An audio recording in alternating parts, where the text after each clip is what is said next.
Perca Leanpuri, anak Gubernur Sumsel, meninggal di usia 35 tahun, sempat dirawat di RSMH Palembang. Perca Leanpuri, anak Gubernur Sumsel Herman Deru, meninggal dunia di usia 35 tahun. Perca Leanpuri lahir di Belitang, Oku Timur pada tanggal 24 Juni tahun 1986. Beberapa hari sebelumnya, Perca sempat menjalani perawatan hampir 2 pekan setelah melahirkan anak kembarnya di RSMH Palembang. Kondisinya sempat stabil beberapa hari lalu.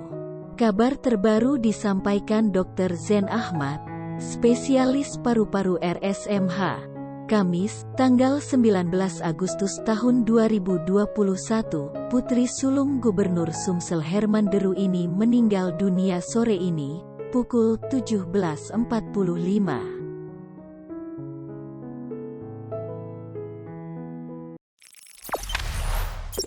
Jangan lupa subscribe, share, komen, dan like ya!